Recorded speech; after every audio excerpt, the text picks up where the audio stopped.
Good. I haven't been able to talk to you.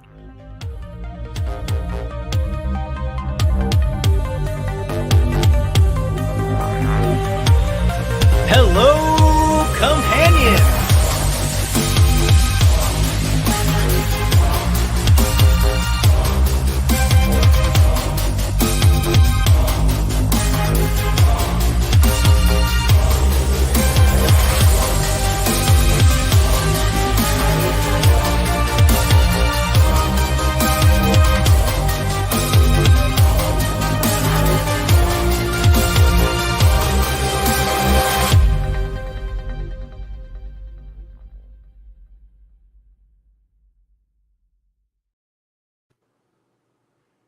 Hello, everyone. My name is Lawrence, founder at The Companion, The Companion. I think that's the first time I've ever said that in public. I sometimes say it to the T, so you could tell I'm pumped. And because I'm also today's host for a very special Stargate celebration, I think this is going to be the largest Stargate fandom collaboration in history. And I hope, actually, this will be the first of many more to come. Now, this event is being broadcast live on 5 YouTube channels, including the Stargate OG GateWorld with Darren, an absolutely incredible Stargate resource. David at Dial the Gate.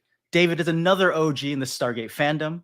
And also some newer folks, including Jay and Matt from SciTrek, and my favorite gals, Stargate gals, Rebecca and Athena Tano at 3 Fry Short. And of course, it's being broadcast also on The Companion. Otherwise, how would I be talking to you now? Okay. Oh, the live chats from every channel are being pulled through to our screens here so we can see them. So make sure you leave lots of lovely comments. And I do want to say there are many other amazing partners and friends that we couldn't quite fit into this one event. So if you love what we're doing today, we'd love to start a new tradition to be able to bring those friends into future celebrations. But focusing on today, if you're not familiar with any one of the channels or podcasts or websites I just mentioned, please check them out. And if you like what they do, subscribe and follow their channels. You know the classic saying, the rising Atlantis tide lifts all puddle jumpers. Is that right? Or is it the rising tide lifts all? No, I think I was right before. The rising Atlantis tide lifts all puddle jumpers. It's cleaner that way. So I want to kick off the event first by bringing in our guest of honor, the Companion's creative advisor, my mentor, Brad Wright. Hey, Lawrence. Brad, how are you? I'm good, man. I'm good. I joined Tech Check I have late. all this setup of in my office with microphones and cameras, and we defaulted to the iPad because it was the only thing that worked. But here I am. I'm pretty sure this happens every time we do something. Yeah. Not on your side. My internet. Oh no, I think it was my fault again. Okay. Probably a button I didn't press or something. Oh, it's gonna be really fun. This is what it is. Yeah. It's a celebration. It's a party. Who knows what can happen? A dog will wander through in the background, I'm sure. Well, Brad, like all events that we've done together, I know fans will inevitably ask you about, a new Stargate. They're holding out hope that you're going to be at the helm. And you may know, you may not know, there's been a lot of talk right now that Amazon has a panel today at New York Comic-Con. And, there's always going to be speculation. Is there new Stargate or some kind of announcement? So I wanted to first give you the floor to clear up anything about what we can say or can't say. And obviously we can talk about it now. Well, MGM did call me to write a pilot for a new Stargate 4 years ago now. And then a whole bunch of things happened that were out of my control and even out of MGM's control. And when MGM was purchased by Amazon, it was like after the pilot I had written had been sitting on the shelf all through the pandemic. And Amazon is a different company, so they were thinking bigger, and so they are very likely to want Stargate is one of their 10 poles. I mean, it just makes sense. It's an MGM property that, did very well for them and still does very well for them. But they'll probably want to go bigger. And they're not consulting me. Like, nobody's phoning me and say, hey, Brad, what do you think? So I get that. It makes sense. It's not the old MGM. So I'm in the dark. In fact, some of the people who are going to be asking me questions today, I think know more about what's going on with Amazon than I do. So, I'm cautious to say anything because maybe they will call me, but they haven't yet. And that's fine. It's their property. They own it. And it's not like I haven't done my share of Stargate. So I'm fine with it. I'm very happy that it will continue. And I don't know when it will continue or in what form. Probably a movie. But I haven't got a call yet even about that. So I'm as in the dark, but also eager to see what happens as everybody else. Well, through our conversations and emails and exchanges, I am #Team Brad.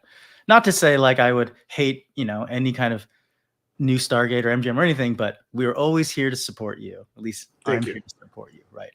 You know that. I do. Okay. All right. It's nice. It's nice that it's nice that there's this ongoing online thing about, me being involved. But I also have to say, and I say this every time, it was never just me, guys. It was, Jonathan, Rob Cooper has an enormous impact on this show. Paul and Joe, Carl Binder, Martin Garrow, a whole bunch of people, a whole whack of people made Stargate, not just me. No, for sure. Okay, well, so Brad, I'm going to give you a quick rundown, and I'm going to give the viewers a quick rundown of how today is going to work, since there's a lot of people waiting to join us in the back. And this is going to be around an 89-minute event. Is that right, Brad? 89, yes. 89 minutes. And make sure to pee. We started 8 minutes late, so you have to go fast. So basically, we're going to start off with a 10-minute roundtable discussion with you and all the other channel partners. I'm going to then take everyone backstage, and I'll bring each channel back on one by one, and they'll each have 15 minutes with you to interview you, except for us, the companion. We're only going to take 10 minutes in order to make that 89-minute math work, as my promise to you. And I also know some of the channels had some of their fans send in questions, or they might have, unique kind of little segments that I want to give anything away. So that might happen. But essentially, each channel and their community will have a dedicated 15 minutes with you. And for the purposes of hosting the event, when there's about a minute left in each segment, I'll like kind of pop back in, my head will pop in and kind of give people a little 1-minute counter and then bring in the next channel. Okay. Sound good? Sure.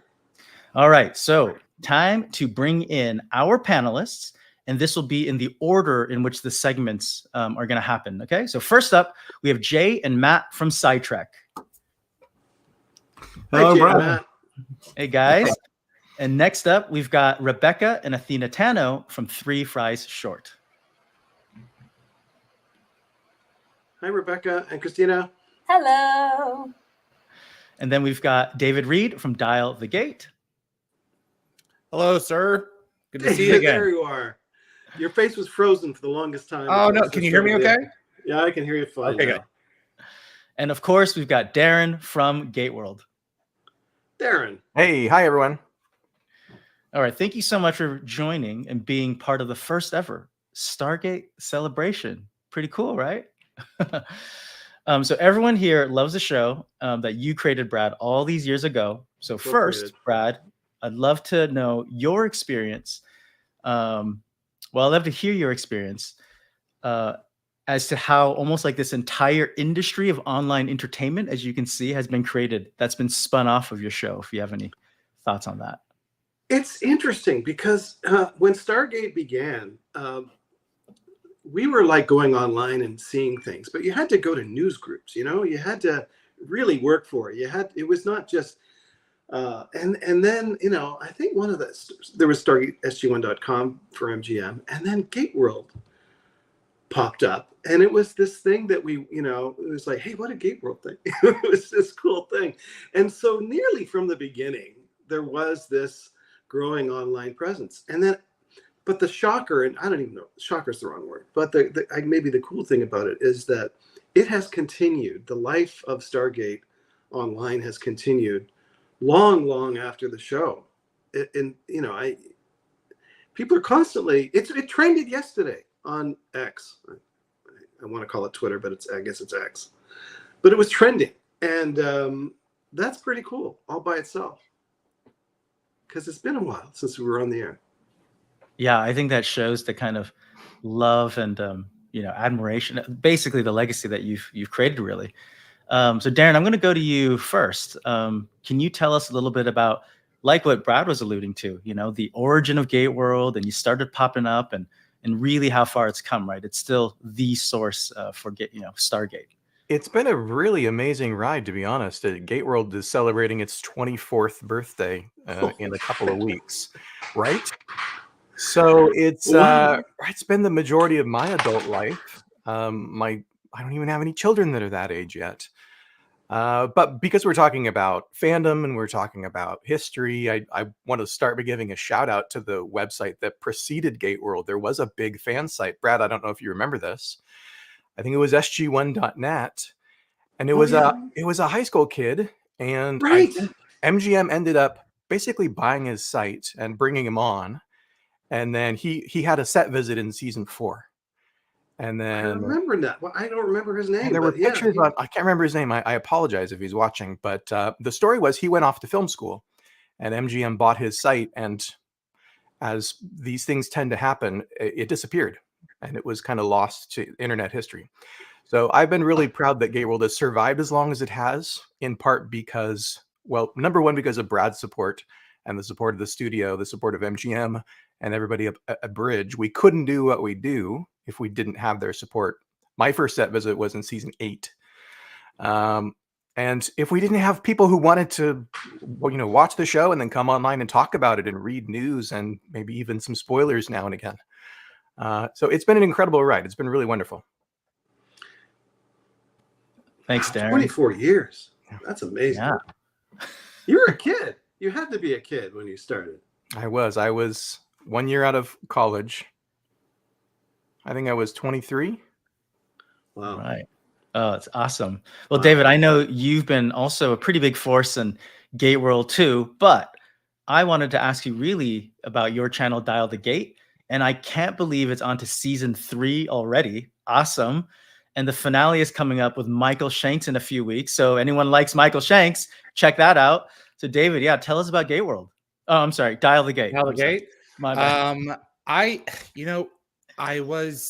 Actually, Brad was one of the reasons why I started this thing, because he and I had been talking about doing some content way back. I actually got to sit down and interview him at GateCon. I'm still hoping that interview is going to be coming out at some it's like point an hour here. and a half interview. That It was a great 90 minutes. And when COVID happened, I was spending a lot of time on YouTube, and I discovered the Archive of American Television, which is this amazing free library of just interviews from everyone in the business.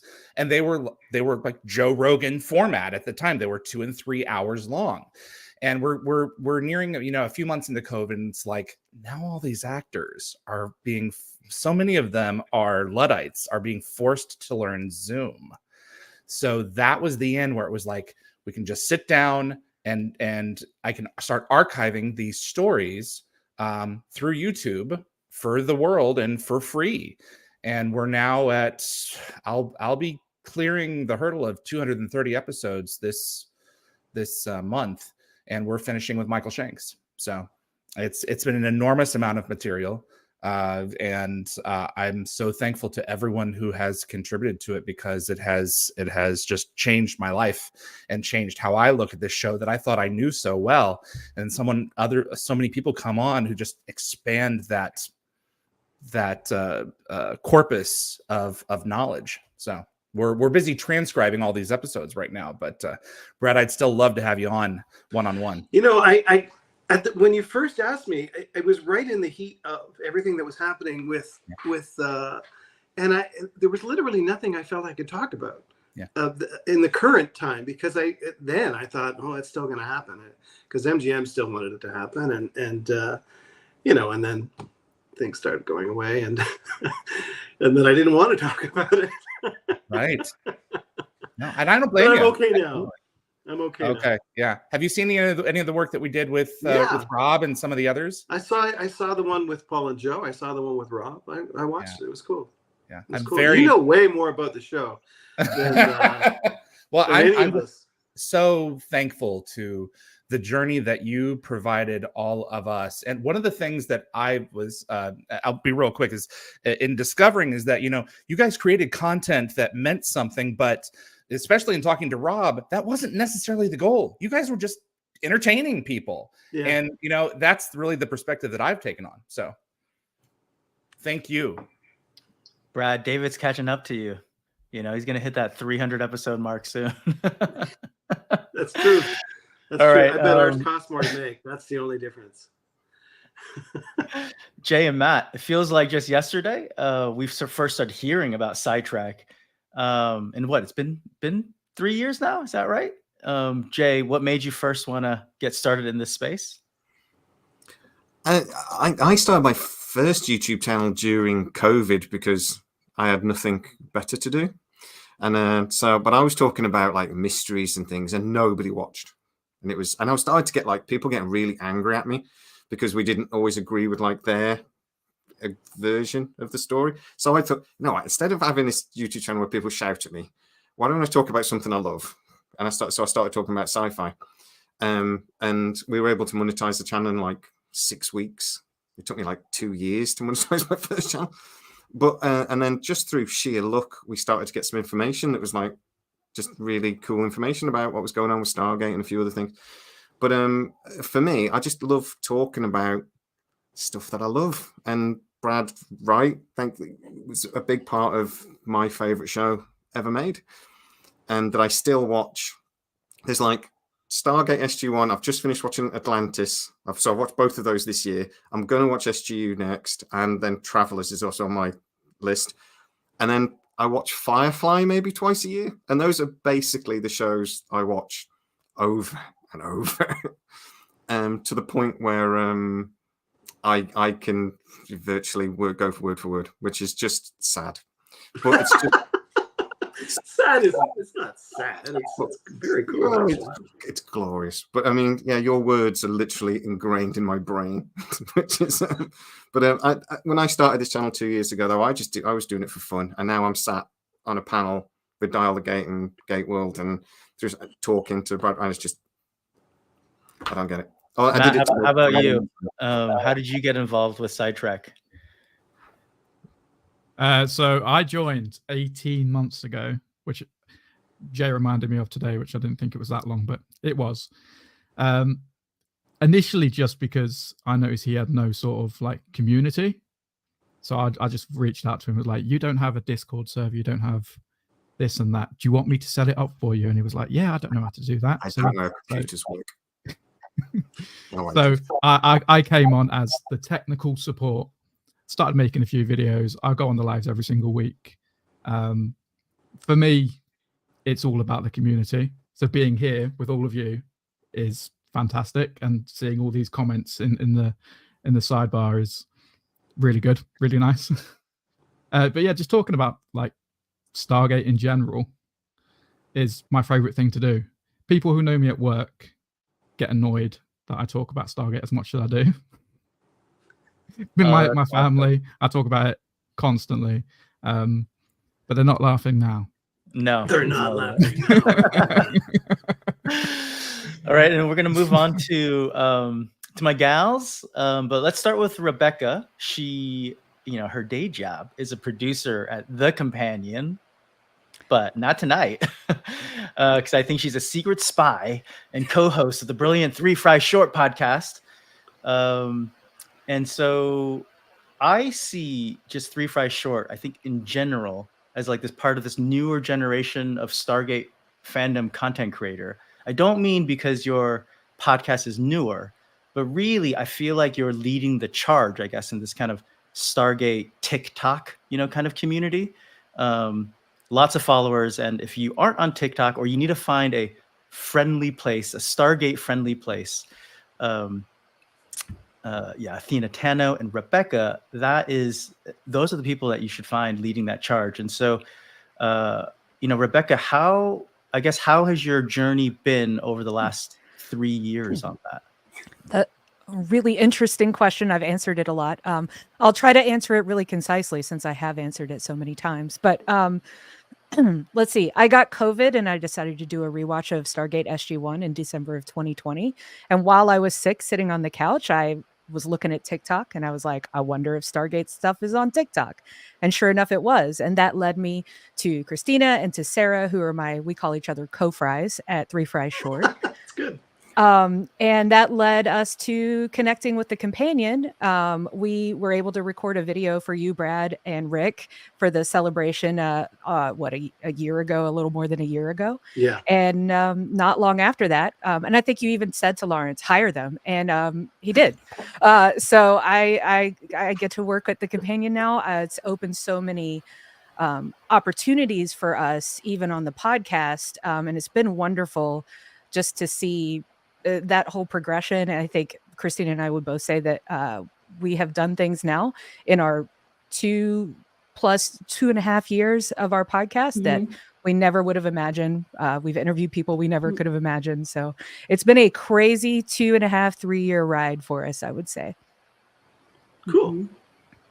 Well, Brad, I'm not sure if you're familiar with TikTok. I know you do those dances sometimes off camera. I'm all over TikTok. It's just not my face. It's it's the moves. Yeah, it's just the moves. And I thought, obviously, Christina, you can talk about anything you'd like to introduce yourself, but if you can also describe to Brad what Stargate TikTok as an experience is like, I'm sure we'd all love to know.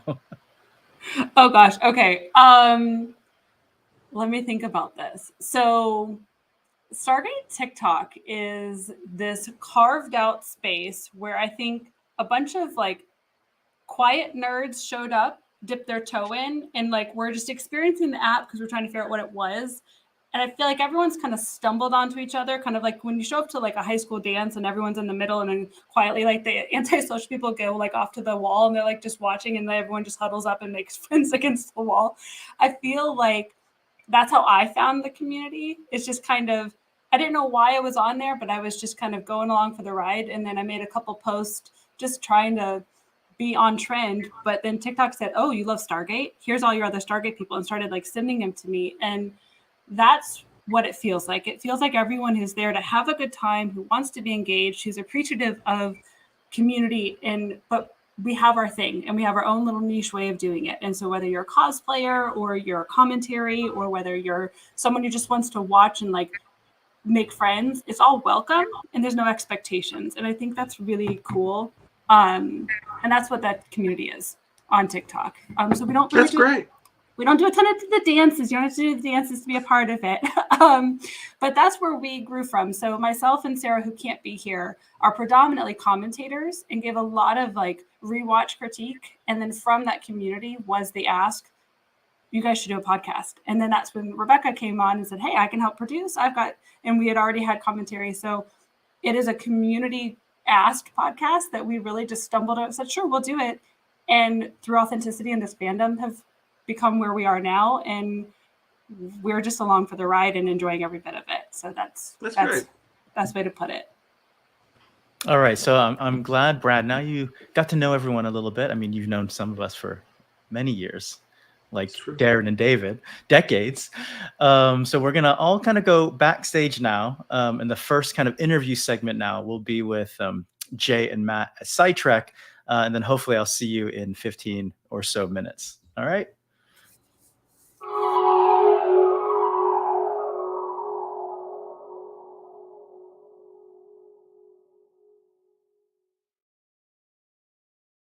Oh, that was good. That's better than ours. I like that. Was pretty good. They know their stuff. That was really good. Their stuff. That's dope.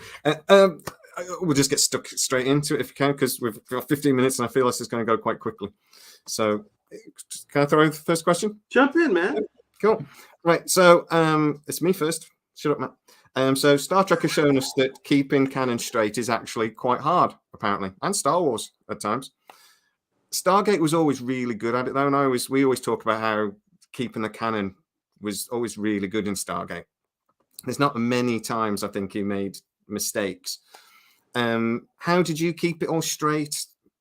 You know, setting all these rules up and things. And were there any times that you can think of that it nearly went horribly wrong? Or actually, the first time it went horribly wrong was in the opening scene of the pilot. But I've told that story. The pilot stepped through and then stepped back, and we went, "You can't do that." And so that, you know, we fixed it, sort of, not really. The reason we were pretty good at continuity is because we had a team of writers and directors that had so enjoyed working together that we just stayed for the longest time.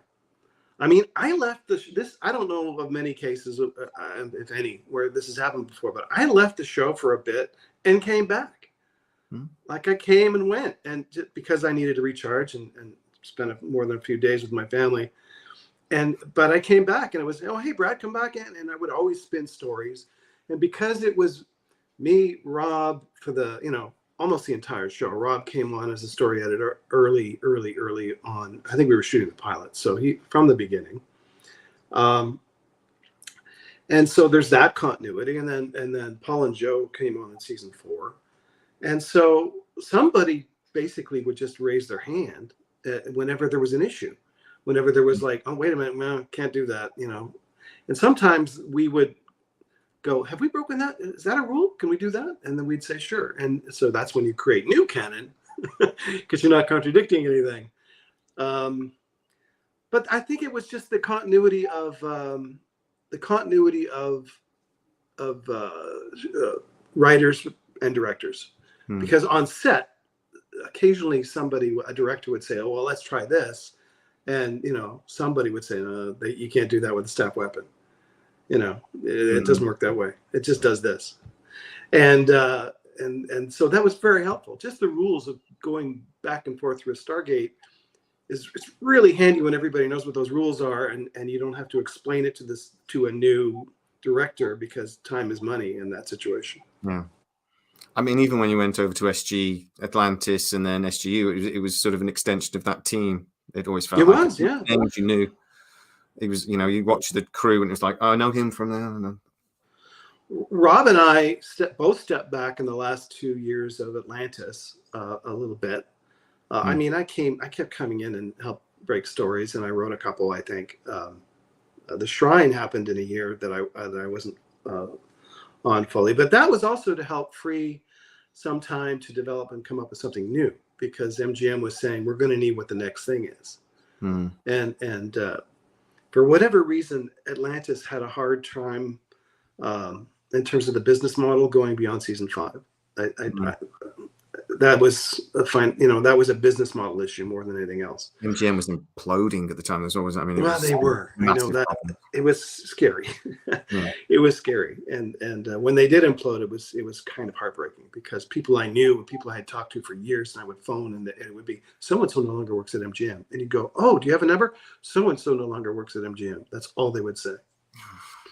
So yeah, it was kind of sad, and of course, we saw it coming in the last season of the universe, and it was like the Titanic heading toward the iceberg. He was like, oh shit, we're going to hit that iceberg. There's just no way around it. It was a slow motion perfect storm. Well, it was heartbreaking for fans when it happened. It was and now MGM basically doesn't exist. Well, I mean, they certainly do exist as a brand and as a library. And there are people who work at MGM now. Some of even the new people who I met when they asked me to write a pilot have moved on. So, but MGM is one of the most recognizable brands in the world to this day. So that's, when Amazon buys something, it's more than just a library. It's that line. Yeah. I saw my first movie last night that was MGM. It's called Killing something. It's quite good actually, but it was Amazon MGM Studios. Oh, That's really? the first one I've seen. Yeah. Interesting. Mm. Interesting. It was a moment I had to pause it. Like, that's a moment. Need to remember that. But anyway, Matt, do you want to jump in? I do.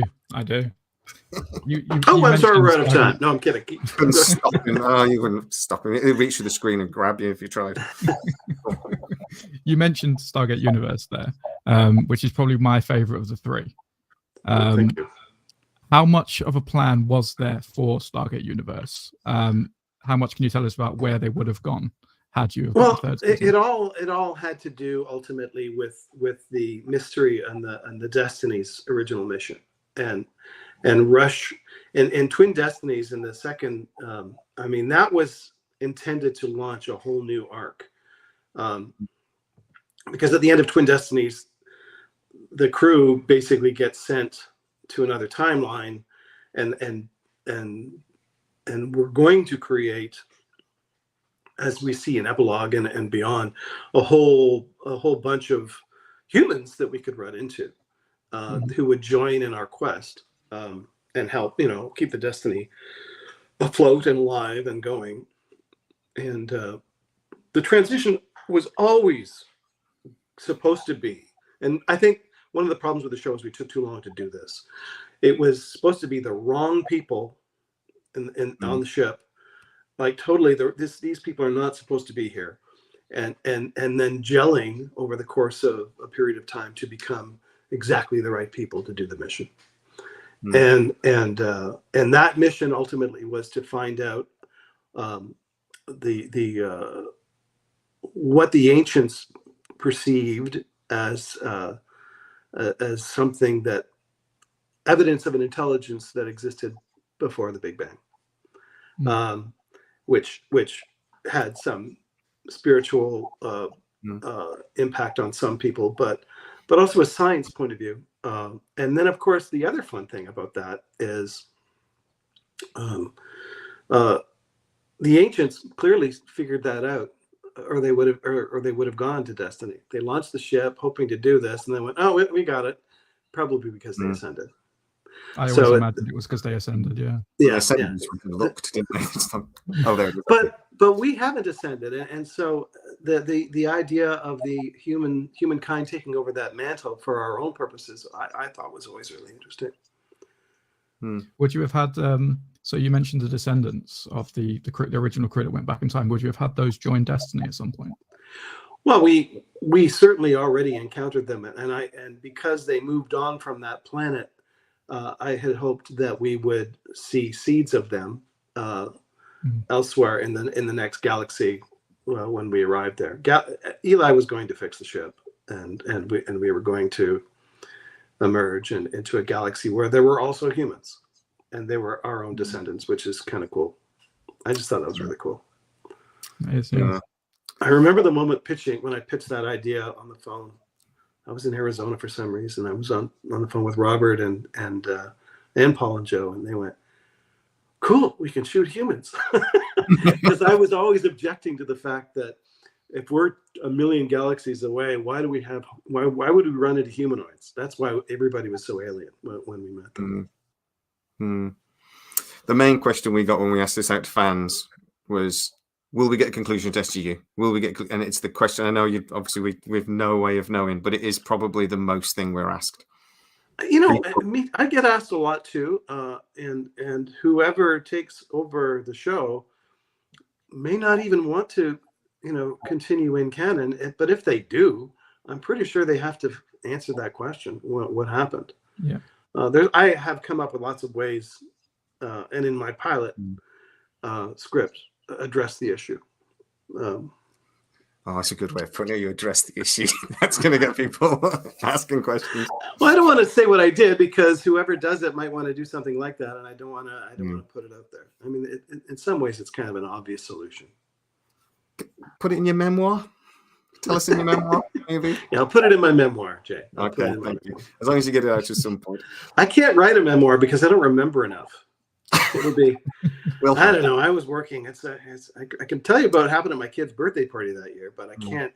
The show is a blur. Doing 22 or episodes, that must have just been.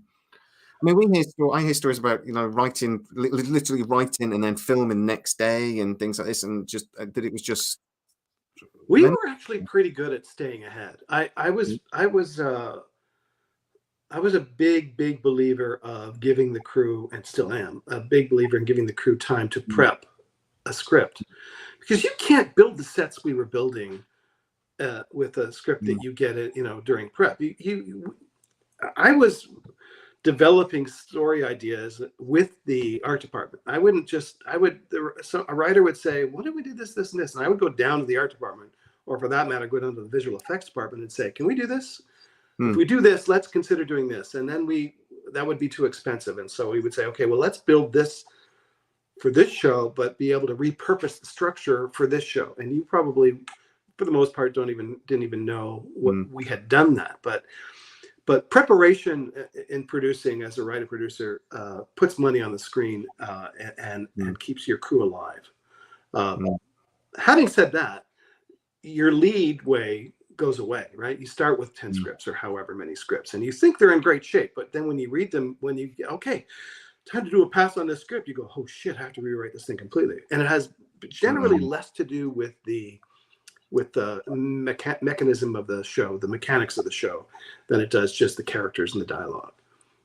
There's a ton of Stargates where I remember writing scenes, and I'll see it and I go, "I remember writing that scene," and then the episode the credit will happen, or I'll go back and see what the credit was. Like, "Oh, I guess I didn't write that one," or "I did, but my name isn't on it."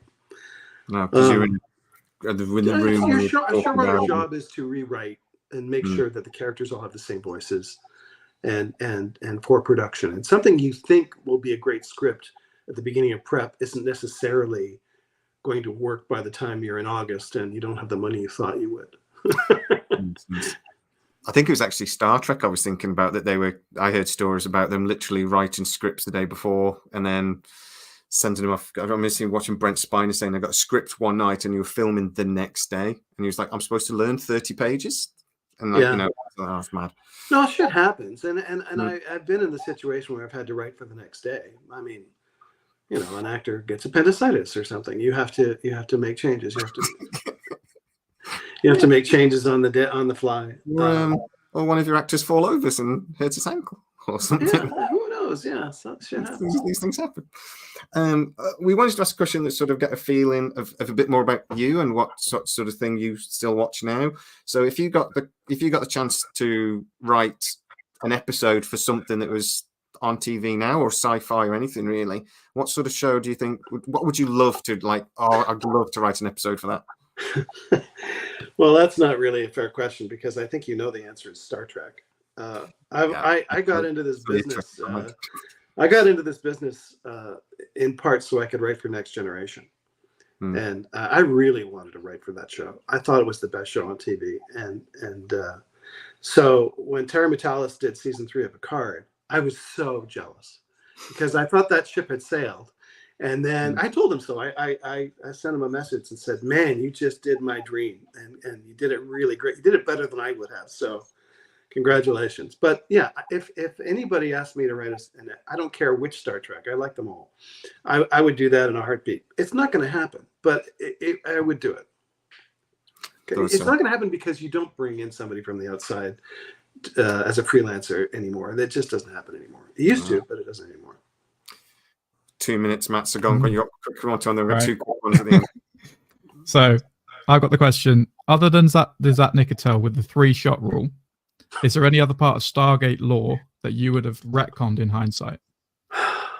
Probably. Honestly, there's a bunch of stuff that just, we ran through a lot of trees. Because you think you write exterior, and you have to. You can't shoot everything in the studio, but it's just at the end of the day. I mean, and I wish I could remove a couple of episodes just from the show. Like Emancipation is terrible. We don't want to.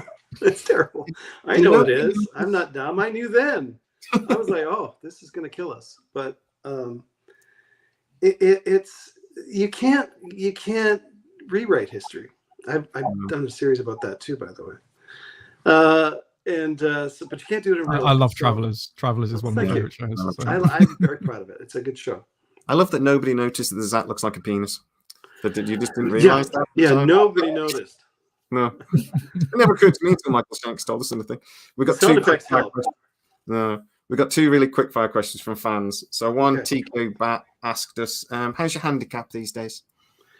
It's down to a 13 index. That's not bad. That's pretty good. That's pretty good. I shot 82 yesterday. Oh, that's very good. That's pretty good. Mine's rubbish. I've got like 3 or something. It's a hard game, man. It's a hard game. Yeah. It really irritates me. I hit the ball and it goes to 2 o'clock. So I think I'll aim over at 10 o'clock. Then it still goes to 2 o'clock. No, you just need to adjust your grip, Jay. We'll talk about that another time. Yeah. Anyway, last one. Last one. This is from Favorite question. Grey Hammer. I think I've said that right. What do the furlings actually look like?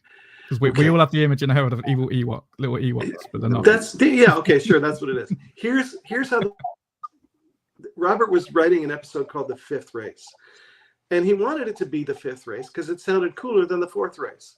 So as he was listing the things, we the Nox, he needed another name, and he came up with the Furlings. And I remember reading the script, and I went, "Furlings? Who the hell are the Furlings?" And he went, "I need another name."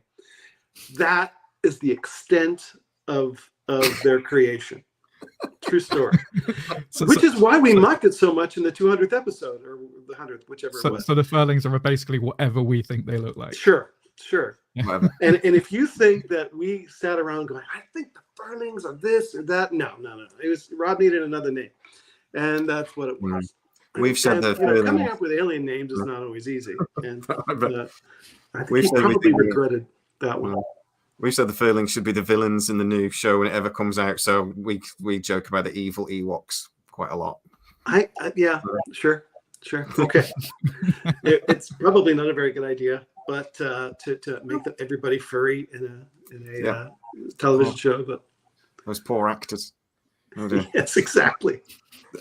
Brad, thank you so much for that. That is astonishing. 15 minutes is not long enough, Lawrence. I hate you right now. Well, I mean, Thank you for your I time, will Brad. lose That my was voice by really the good. end of this, so you got first at least. So Yeah. it's great to meet I'm you definitely guys up in for person. that. I watch your stuff. You know more about what's going on at MGM than I do, and I appreciate the insight. So thank you. No, thank you. That's amazing for you to say. Yeah, we've been very, very lucky. Just stupidly lucky. But Good. thank you so much. All right. Thanks, Thank you, guys. See you. All right. And so next up, we've got 3 Fries Short.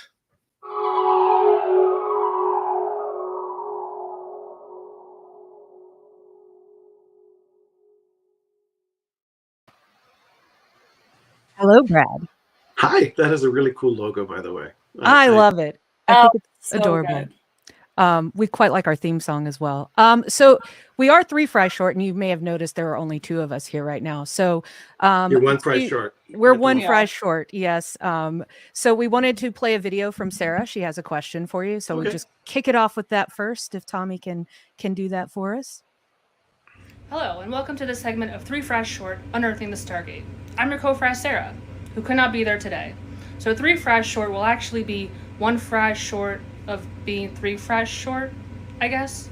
Or something like that. Something we've discussed on our podcast is how Stargate came around at a very particular time when meta arcs were becoming the norm with TV, how everything was tied together as one big plot line for a season. So with SG-1, we got a really good mix of story of the week episodes, but then episodes that were also tied into bigger plot lines. We went to a lot of worlds and met a lot of characters that were just a one-time thing and we never saw them again, like What Fate Amaroka Man and Ergo. And it was really a pleasant surprise when a world or characters would return kind of out of the blue, like the Tolan. It was super surprised when they came back. Or the robots from Tin Man. I truly never thought we would ever see them again, and when they had their follow-up episode, my mind was blown. So my question for you, Brad, is are there any plot lines or characters that you wish you could have revisited or developed more that you just couldn't get to?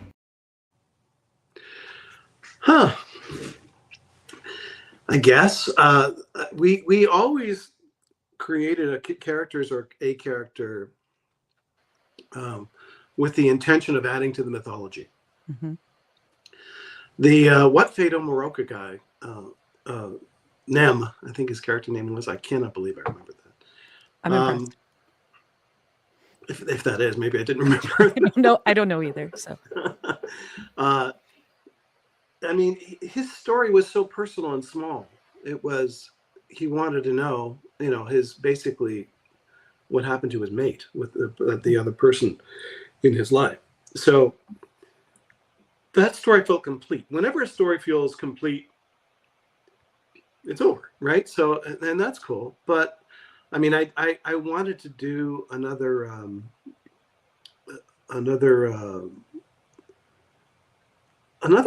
know what? I didn't even want to say specifically, because there was a lot that we planned or could have going forward. The nature of the structure of how we did Stargate is how I like to do TV, which is, I call it's like a hybrid. Yes, modern storytelling is one big story. But even the best versions of that, like The Last of Us, do spectacular one-off episodes that are a window into the larger picture. This is this story, this personal and intimate story that expands on a character, builds the world from a character perspective. And so those are important to me. And the fact that we managed to continually remind ourselves of a thread that we needed to pick up on, that we had left at the end of a previous season. It would be what we would do at the end of each season. We would say, okay, we have to revisit this, and this. I think we're good about this. I think that story feels over, doesn't it? And that's basically how it happened. I can't think of another specific one that I would love to. Dom DeLuise was just fun. I said we did the Ergo character. I think Tor Valenza pitched the story for Ergo, and I said we would need and Peter was a consultant writer and director at the time, and he said, like my dad, and I went, yeah, would he do it? He said, yeah, I'll ask him, and that was that. So I don't know if, he expended so much energy in that performance. I don't know that he would have come back anyway, but that story was told. You know what I mean? The story was told. Sure, absolutely. Yeah.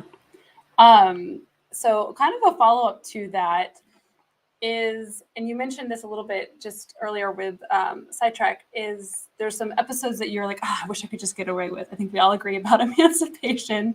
But on that note, what are some storylines that maybe went past their expiration date in your mind and you would have liked to have wrapped them up sooner? And then what's your process when you're like, I need to be done with this, I want to be done with this, but you have to wind it down? Is there a storyline within Stargate that you would have wrapped sooner? By the end of season 7, we thought we were ending the show every season. We thought this would be the last season. And so we found ourselves wrapping up storylines and, defeating the Gould. I mean, they're kind of defeated. People talk about the new show and who will be the Gould. Well, we kind of defeated the Gould. So I was kind of happy to move beyond that villain, the villain that we didn't really create. We borrowed from the feature. We just said that Ra was a Gould. And it's fun creating new villains. So Rob came up with the Ori entirely on his own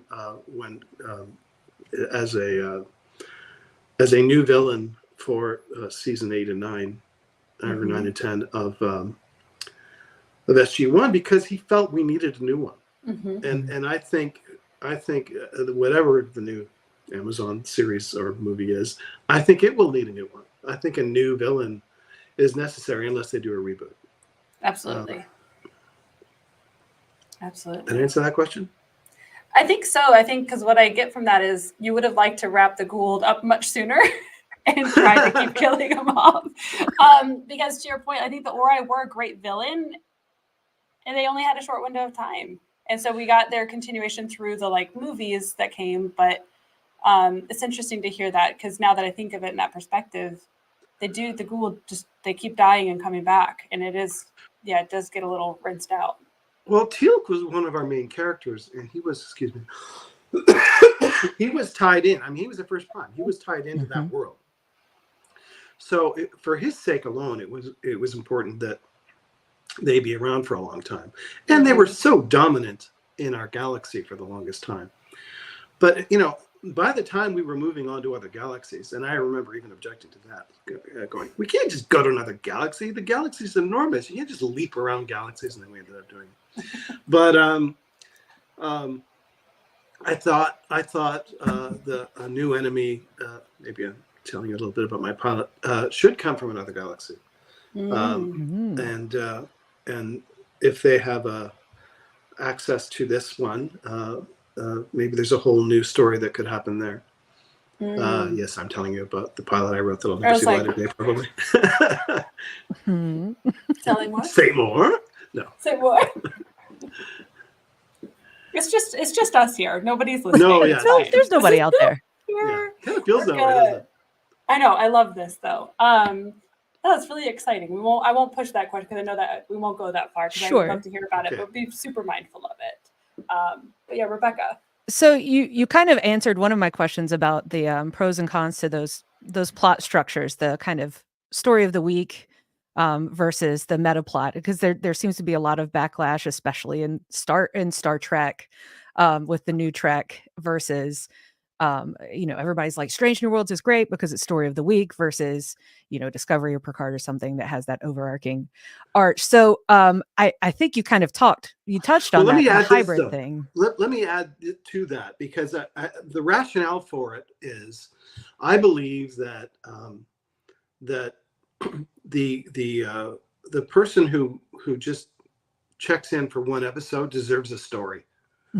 They don't deserve a chapter in a book. They deserve a story. Like if you miss an episode of whatever, you deserve to sit down and have something that has a beginning, a middle, and an end. And this is the story. Does it tie into the larger arc?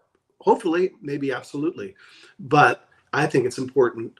I think it's very important that the constant viewer get rewarded with a large arc, and the frequent, if not slightly infrequent viewer gets a story when they tune in. I think that's only fair. It's kind of like trying to jump into a comic book character or something. You have no idea where to go. Yeah. Also, I've watched shows that I have enjoyed and liked and missed an episode or two and gone, what the hell is going on? What did I miss? I missed one episode. How the hell is this happening? And I don't think that's cool. I think, well, it is cool when you're binging it and you watch everything, but I just think maybe it's the way my brain is wired. I think in terms of stories. So when I come up with an episode, it has a story. Yes, it ties into the larger arc, but it also has a story. Sure. I love that. I'm going to move right into this next question here, which is we did a whole episode on tropes in Stargate. Tropes? Tropes. Yeah. So the question is, do you have a favorite trope and or a least favorite trope? And have you ever upended a trope to like taken it and just completely flipped it upside down? I can't think of a specific example, but I think that was what we were trying to do a lot. I mean, the truth is, in science fiction, somebody pitches an idea and you go, yeah, but that was this, or Star Trek did this. And because I'm such a huge sci-fi nerd, I would also go to books and say, yeah, Asimov did that, or whatever. So if you're going to do it, using window of opportunity as an example, if you're going to do Groundhog Day, you embrace it. You say, okay, we're doing Groundhog Day, but we're going to turn it on. We're just going to make it the Stargate version, and we're going to have it have meaning for, by the end. It's not just, we've lived the same day over and over and over again. That last scene, those last scenes with Malachi, I can't believe I remember that character's name either. And Jack, about letting go, they resonate in Jack's own life. Yeah. It's funny and it's great, but it's a trope that we put our own spin to. We made it the Stargate version of that trope.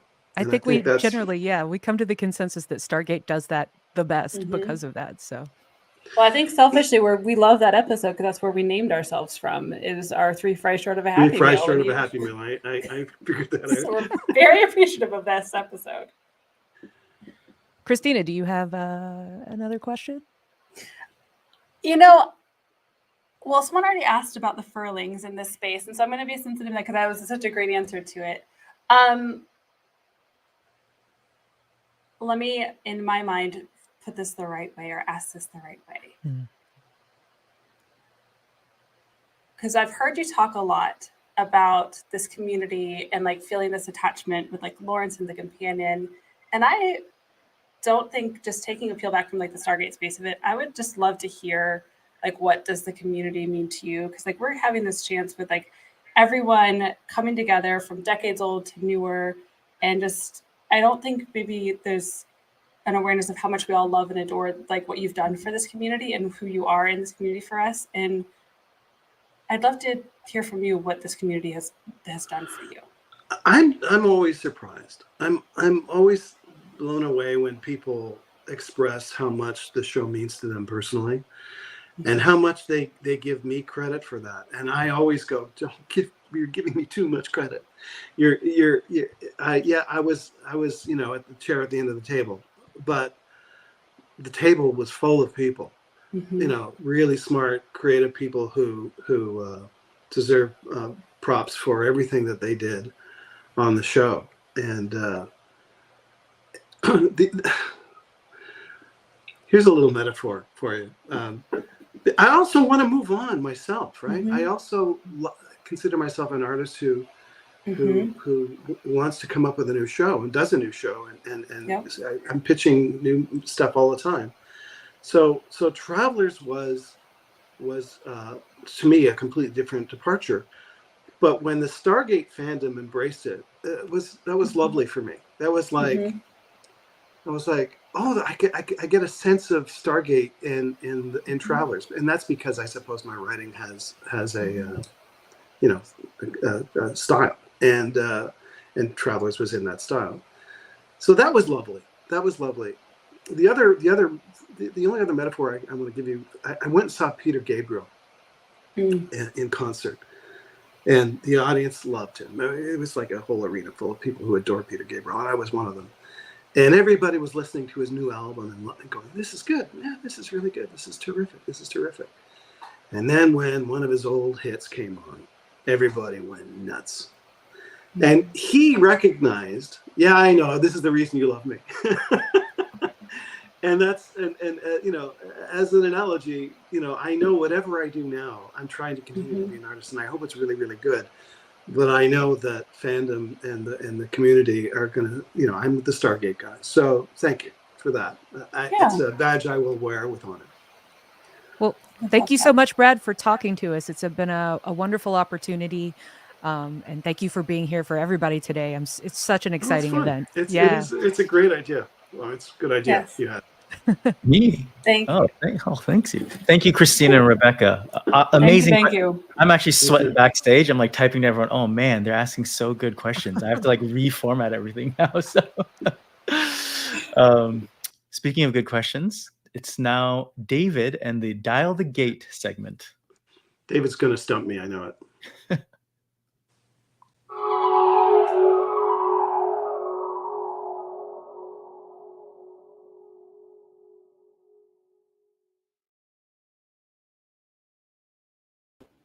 God, I love these logos. They've just done such a great job. Yeah, they're good. I need to reach out to whoever this is and say, I need some help over here. How are you? I'm very well, thanks. You, David? How are you? I'm good. I went to John Williams live at the Hollywood Bowl like 5-6 years ago. Yeah, it was just one of those bucket list items, and the whole night was euphoric. And he finished with the Imperial March, and the whole place, the entire night was just insane. But when that played, it was like the whole place turned upside down. And I'm so glad to hear that you also recognize it's the reason why you're here, that what Stargate means to us is also what it means to you. You know, it's you can still come up with new great shows like Travelers and new ideas, but at the same time, you know, we can still go back and love this thing that you created with all these amazing people for 17 seasons. So yeah, it's 17 seasons is a giant chunk of my life. So I can't, you know, and I would never turn my back on it. You know, the desire to create different kinds of art, you know, new shows is just because my brain I just keep coming up with stuff, and whether or not I may be retired, you never know, but hopefully I'm not. And I get another chance. I thought that was going to be Stargate for a little while. And I went, do I really want to do this? Sure, you can do this. I'm realizing that I was going to not please everybody, and there was still going to be people. This is the Stargate we want, and so but I still accepted the challenge, if you will, and because they called me, and then to not be doing it, I'm also okay with that. I'm completely sanguine about it because you know, somebody had to take over eventually anyway. have you seen the Orville? The show? Yeah, of course.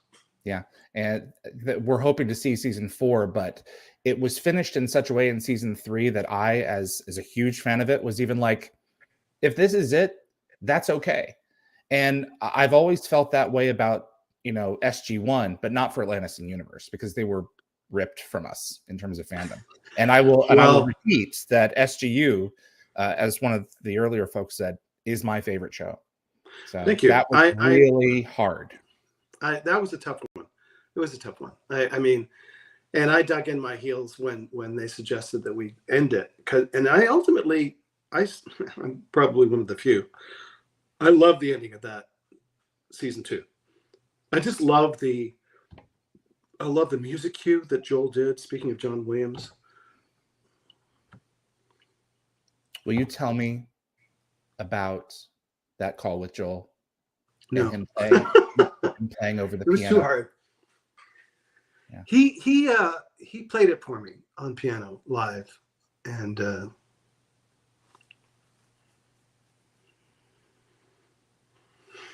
I miss him. I miss him a lot. I met him twice, and the first time he met me, he said, "Give me a hug." It was one of the last times I spoke to him. That's why it's so sad. And it was such a good cue, and to this day, it haunts me. But as an episode, as an ending of an episode, it's beautiful. I mean, it was a beautiful season finale, and because it ended up being a series finale, I still think it's beautiful. Do I wish we had an opportunity to continue? Absolutely. In fact, I started writing a movie that a sort of a rescue mission movie where you know, characters from Atlantis and SG1 went to save the Destiny, and I thought, well, let's wrap it up at least in that way. And then when I realized, or when I found out that MGM really had no interest in doing that, it was a bit heartbreaking. But we kept the setup, right? We kept the setup for the longest time, and then it was, okay, we can't afford to keep the lights. Okay, let's take down the lights. And then it was like, so, and when I walked into that empty stage, I couldn't watch them take the set down. So I walked into the empty stage. It's really sad too. Yeah, no, I'm thankful that you guys pulled pieces from that for Travelers, because it's pieces of Destiny were in, you know, that show. That was a big deal. Brad, what can we do to get Joel's music out to people? I have been beating the drum at it. When I was there as a freelancer for MGM, I was like, what can we do to get this music out? Who has it? His widow? I mean, possibly, but I mean, I when the Continuum score, I can't even remember what it was. I think it was the Continuum score when it was released. I talked to the music guy and I said it should all be released. It's MGM Music, so it'll end up being Amazon Music department, and it just needs to be them. the truth is his music is so great.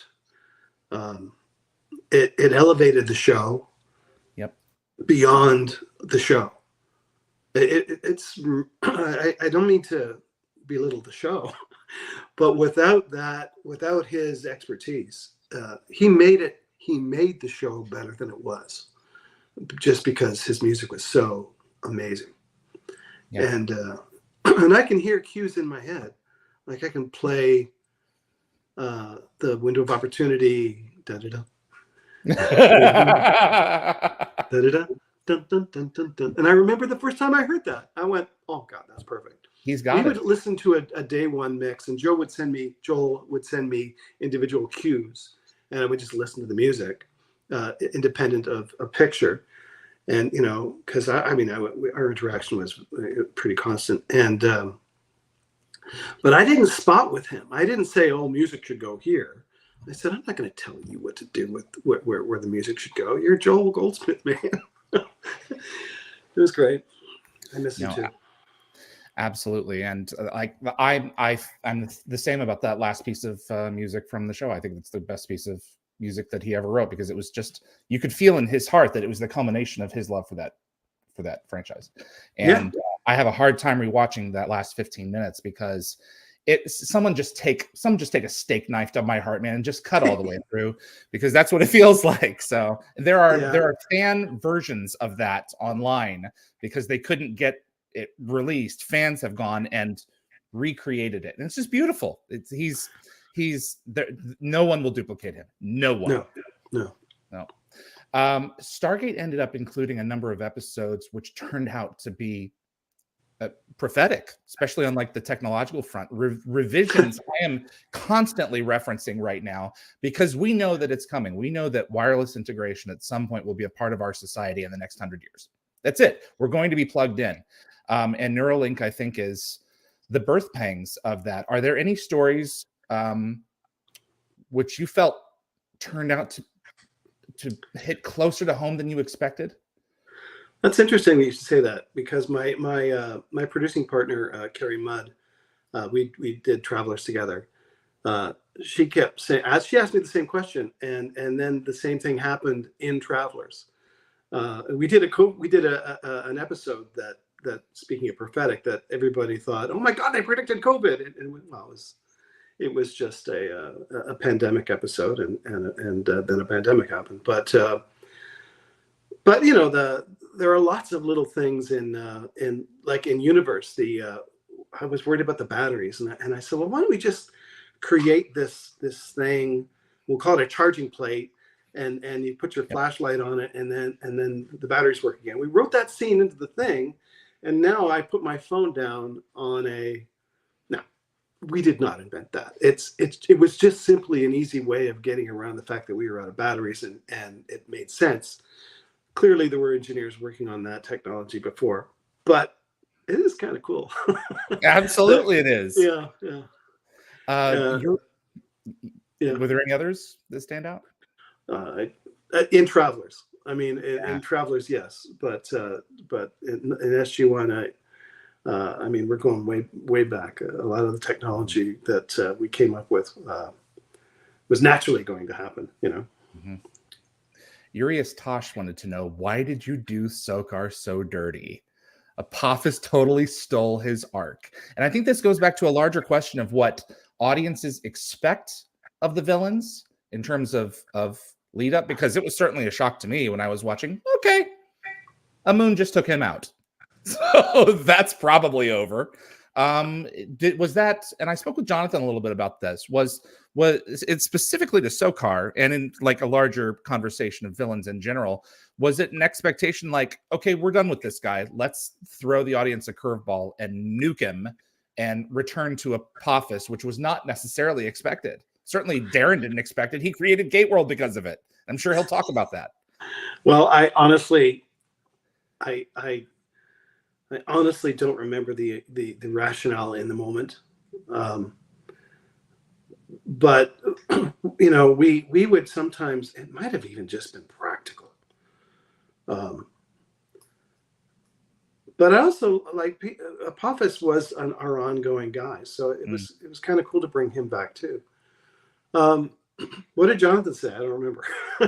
He was very much like, you know, the character has fulfilled his purpose. We're moving on. That was okay. The That probably was probably it. Yeah. Yeah, because you going could have back gone a on with ways. him for a couple more years. So, Yeah. Well, absolutely.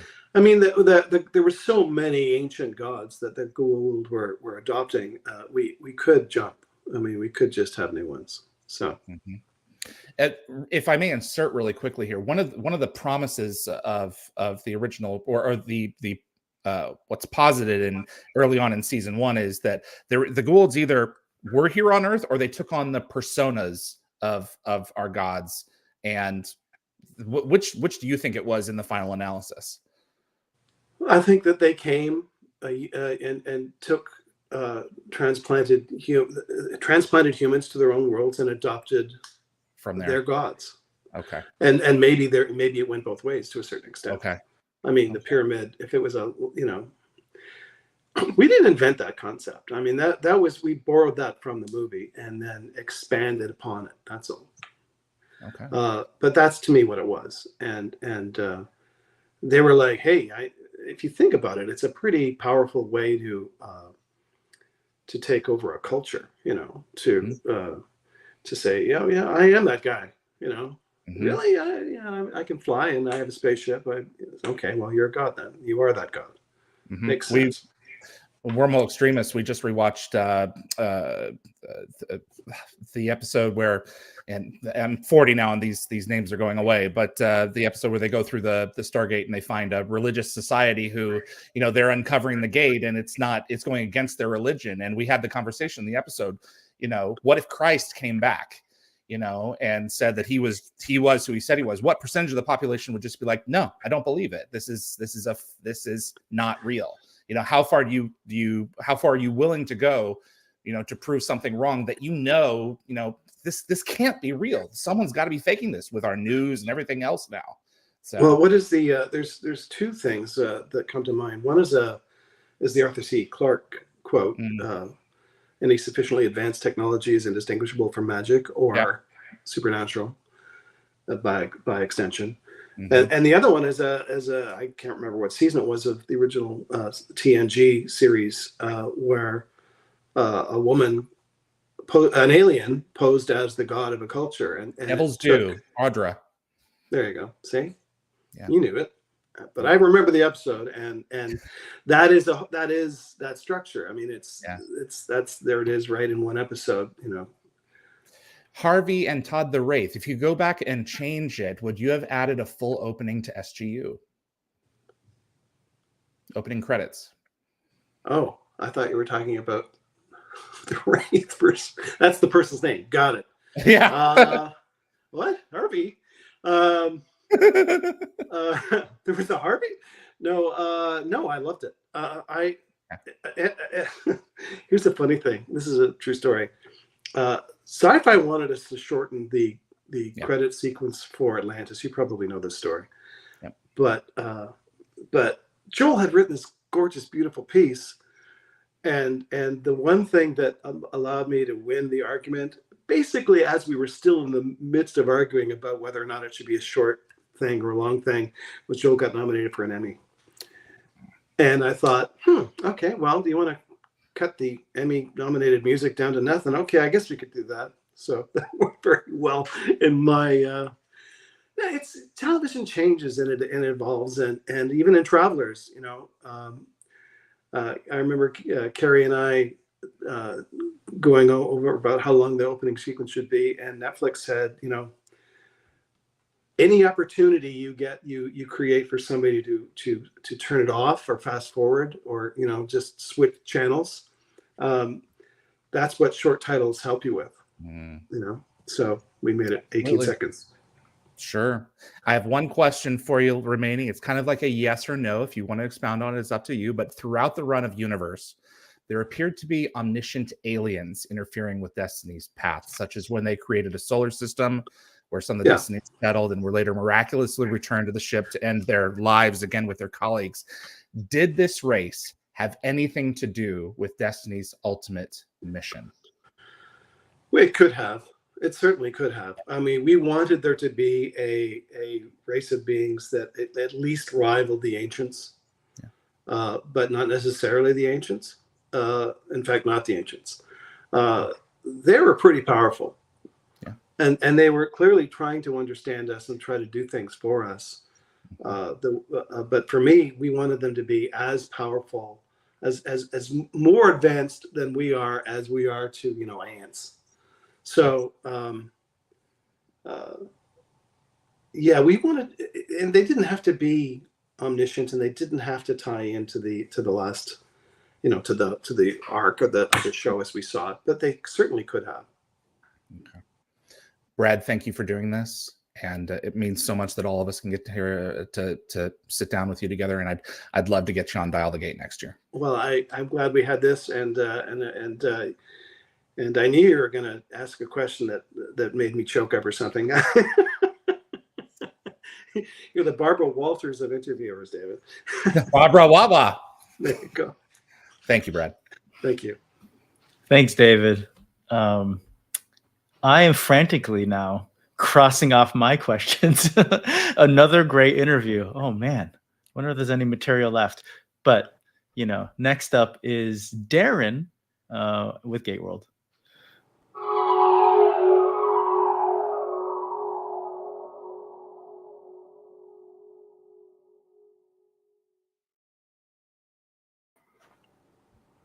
Hey, Darren. Hello. I have the same experience, but kind of being towards the end of the queue, listening to all these great interview questions and just enjoying everything as it goes. And my Just question wind is me up. flying I off. can talk for 15 minutes. You don't have to worry about it.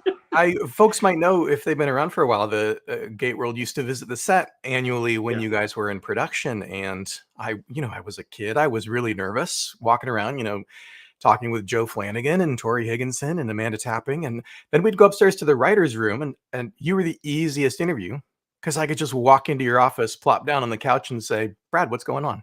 And you would talk for 20 minutes. Yeah, that's like a wind-up toy. I can just pull my string and off I go. Yep. Well, I want to ask you first about your craft because I've been following your work since The Outer Limits, all the way through years and years of Stargate and through Travelers. As you've moved through your career and had those different experiences, what are the elements that you would say make up a good writer's room? How are the different writers' rooms that you've been a part of, how have they differed from each other? That's an interesting question. The Outer Limits was it was because we were each writing individual stories. There was never an arc that we had to worry about tying into. So basically, I would go into Jonathan's or Scott's or Manny's office back in season 1 and say, "How about this?" And they would say, "That's cool. Let's pitch that to Trilogy." Trilogy was the studio. No, not the studio. MGM was the studio, but they were the production entity that had sold The Outer Limits to MGM. So then we'd have to pitch that, and it would just be like a document. What about this? And they would just go yes, no, and we would either write an outline and it would get developed further, or I would just write the damn thing and say, "Here, how about this?" And we got so desperate on The Outer Limits because we were a little behind when I started on that show. But John and I were very good at working together and spinning story, Jonathan and I. And we did that on The Outer Limits together. So when we came to Stargate, the writer's room was catch as catch can. It was we were never all together for any length of time, except at the beginning of the season, in a real room, and long enough to even call it a writer's room. It was like, "Hey guys, can we steal an hour?" And we'd all sit and we'd spin the idea or whatever we needed to spin, and that kind of just carried over into the rest of the show, except for the beginning of the season and the end of the season when we actually were able to sit down. We did not have a structured writer's room in the same way that for example, I was able to do on Travelers. With Travelers, and it was a giant. We had 3 or 4 weeks, and then all through prep, it was me and the writers spinning stories, breaking stories on the whiteboard, all of which we did in Stargate, but in a more structured way, in a more all at once way. And part of it was because John and I were also producing The Outer Limits. So we just didn't have the time. We were like grabbing time to put stuff on a whiteboard and break stories. And we got better at it, and we got more, we started devoting more time to it and I have to say, there is no more fun place than a writer's room when you're on fire. It's just, especially when you have people as funny as Martin Garrow and making you, Paul Mully, just making you cry laughing at anything that we're discussing, and in context or out of context, and that continued into Travelers. It is just so much fun to spin story. It can be frustrating as hell. It can be painful because there's something there, but this thing is in the way or whatever, and you don't have an act 4. It's always act 4, as Joe Monsi would say. But it's so satisfying when you come away and drive home and think and go, yeah, that was good. It was exhausting. It can be really exhausting, but so much fun. And then what I learned, another thing I learned on Travelers was you break a story, and this is what we started doing. We broke the story again. We would wipe it off the board and do it again. Amazingly, when you try to do it a second time, all the glue and spit that was holding together the version 1 reveals itself, and it quite often is different in ways, and it's like the second pass on any draft, but by starting from scratch, it's a proof of concept, a proof that, oh yeah, this is a good story, or this isn't a good story. But there's no more fun place in the world than a bunch of people in a writer's room. One of the really fun stories that you contributed to the Stargate world was season 4's 2010 and season 5's 2001. We've heard whispers over the years that the Ashen were going to be a trilogy. So I wonder if you could talk us through the genesis of the idea. How did the Ashen come about, and how this idea gets developed in the writer's room? And then why didn't that third one come about? What was in the way that you couldn't overcome? It could have, and I could have probably come up with another Ashen story because they would have been angry with what we did to them after 2001. After that episode, but I laugh and smile every time you say it, because Rob was not a fan. I mean, he liked the episodes, but he didn't like them as a villain. He didn't like the slow game, the long game that the Ashen played out. Like, they're going to starve us out. And Rob went, oh my God, they're not growing corn. Is not a great. And again, funny writer's room moment, but 2010 is arguably my favorite of my own episodes, mainly because Andy McKee did such a great job directing it, and it was one of his first directing assignments. The last act is like a feature, and Joel's music again was spectacular, but the story that sort of came to mind in terms of the Ashen coming directly without a Stargate to Earth ended up being a component of one of the direct-to-video movies, indirectly. I mean, I can't even say it's the same, but it just felt like it stepped on it. So I think that that was the reason, and I may even be wrong about that. I mean, because you were already planning the sort of Earth invasion for a different race, for a different storyline? Yeah, something like that. That's good. One of the things that I do on GateWorld is we sort of think of ourselves as chronicling the history of the show, the history of production, which is why I ask all these sort of backward-looking questions. I think a lot of people who have been around for a while, they know that there were a couple of movies that didn't get made. Joe and Paul's Stargate Extinction script for Atlantis, and I think it was you and Carl were working together on Stargate Revolution. Is that right? Yeah, that's right. And the truth is, they not only didn't get made, they were relatively early in their development. It's not like we had a script that we could have shot. We were still, we had first drafts, I think, and they were something we were planning to do like 6 months down the road. And it was because of the Continuum and Arc of Truth did very well for MGM as direct-to-video movies, and the market for a it was a good business model. It was a really solid business model, and it was a way, especially for Atlantis, to keep going, because the television model was arguably going to be difficult. And we love doing it. Rob loved making Arc of Truth. I loved making Continuum, and I thought, man, I could make 2 of these a year for a while. Right. This would be great. And it was purely the collapse of the DVD market that triggered the sidelining of those projects. And it began as, could you just like put a hold on development for a couple of weeks, because we're getting some numbers here that are literally a month later. Yeah, I think we need to put just a stop on development on this for now, and just see how it. And then a month later, forget it. There's no way we can make these.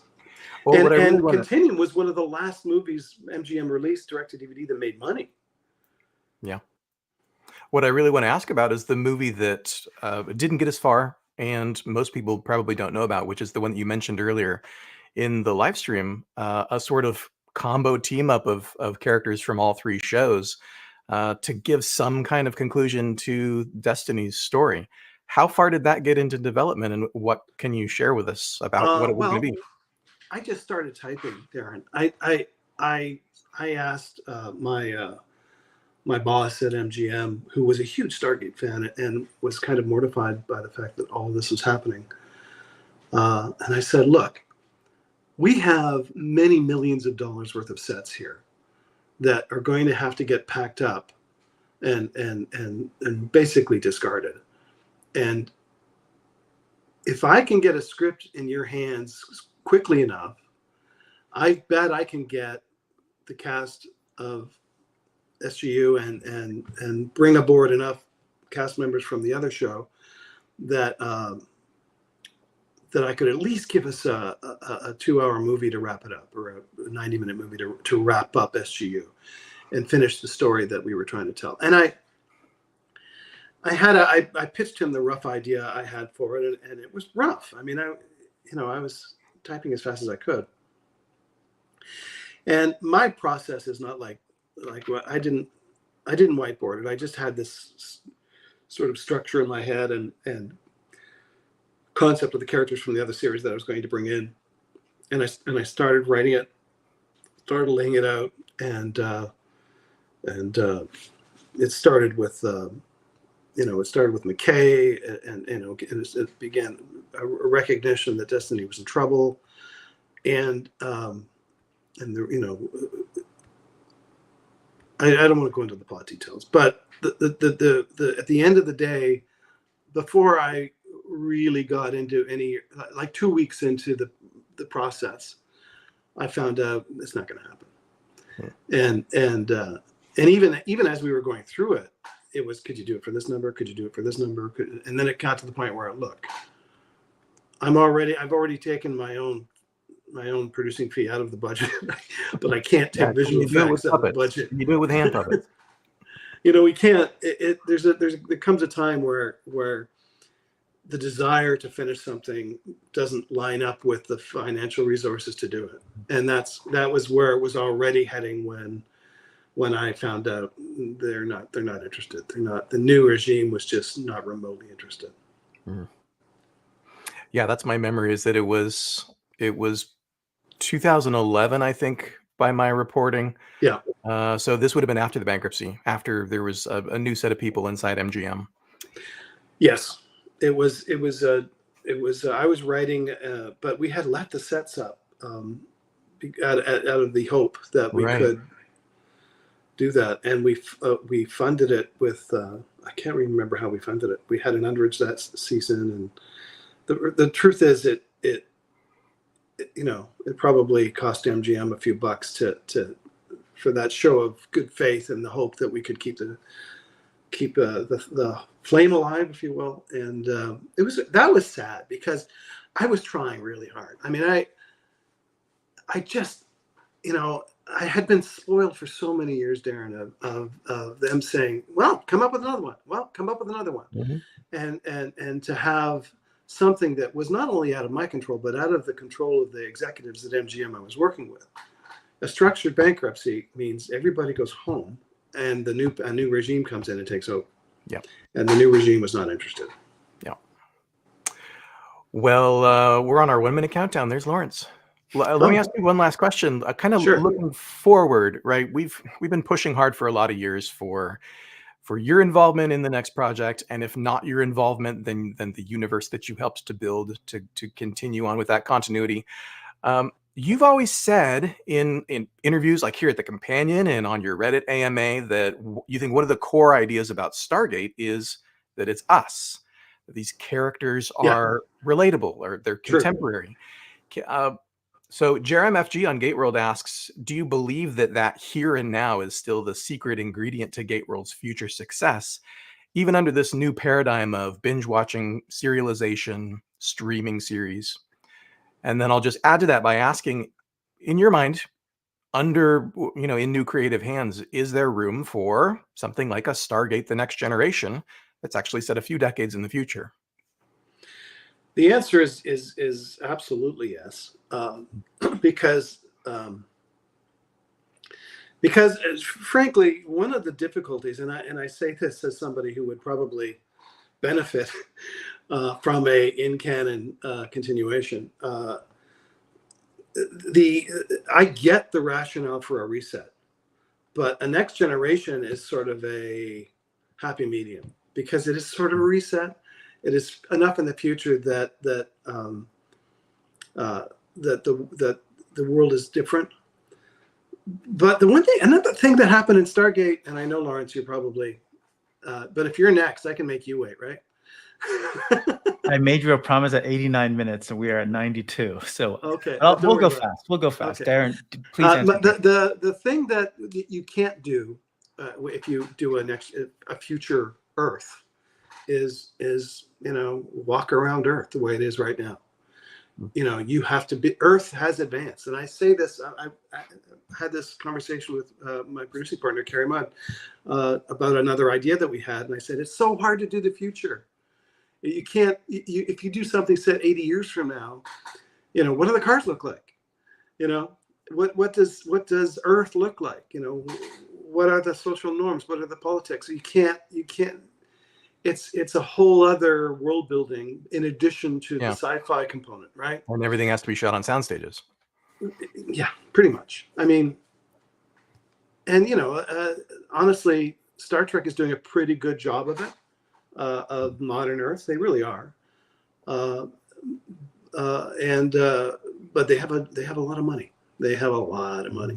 So if you do that, then my suggestion is have a lot of money. Does that make sense? Yeah, good answer. Thank you. It's always a joy. Thank you. Thank you, Darren. And it's good to see you. You too. I appreciate the decades-long support. Well, let's do it again. Okay.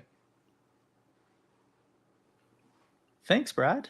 We will, I guess, roll into our segment. I don't know if Tommy has a graphic. He might for us. He might not.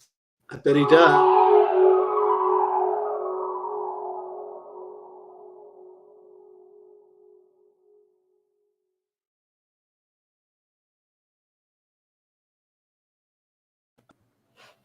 I have my Companion T-shirt.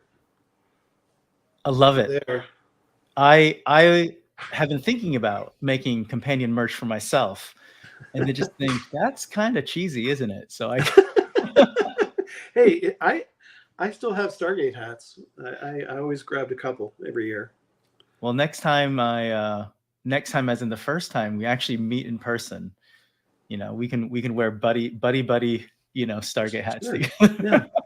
Yeah. If you make companion hats, though, make me a visor, because I don't wear when I'm golfing.